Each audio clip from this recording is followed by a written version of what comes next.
भाजपानं शगुन चौकामध्ये आनंदोत्सव साजरा केलेला आहे। शगुन चौकात भाजपा कार्यकर्त्यांनी गर्दी केली।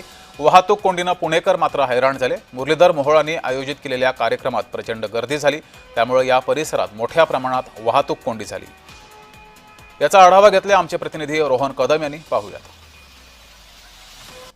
पुण्यातील शगुन चौकामध्ये भारतीय जनता पार्टीच्या वतीने जो आहे तो आनंदोत्सव साजरा केला जातोय। याचं कारण आहे की जीएसटी मध्ये जी कपात केली या सगळ्याच्या माध्यमातून व्यापाऱ्यांच्या सोबत बातचीत करण्यासाठी राज्यमंत्री मुरलीधर मोहोळ जे आहेत ते या ठिकाणी आलेले पाहायला मिळत आहेत। परंतु सगळ्यात महत्त्वाचं म्हणजे या सगळ्या कार्यक्रमाच्या माध्यमातून सगळ्या व्यापाऱ्यांशी तर बातचीत करणार आहेतच, परंतु अशा पद्धतीने कार्यक्रमाचं आयोजन आजच्या दिवशी का केलं गेलं त्याचा आढावा जो आहे तो कार्यकर्त्यांना दिला जातोय। परंतु सगळ्यात महत्त्वाची बाब म्हणजे मागील काही दिवसांपासून आपण पाहतोय की राज्यभरामध्ये ओला दुष्काळ पडलेला आहे। राज्यभरामध्ये जे आहे ते मोठ्या प्रमाणामध्ये शेतकऱ्यांचं नुकसान होतंय, परंतु अशा परिस्थितीमध्ये देखील हा सगळा आनंदोत्सवाचा कार्यक्रम केला जातोय। आणि ज्या शगुन चौकात होतोय त्या शगुन चौकामध्ये आपण पाहतोय की अगदी लक्ष्मी रोडवरती 2-2 किलोमीटरच्या वाहनाच्या रांगा ज्या आहेत त्या आपल्याला पाहायला मिळत आहेत। इतकंच नाही तर जो शगुन चौकामध्ये रस्ता येतो तो रस्ता अक्षरशः या वाहतूक कोंडीमुळे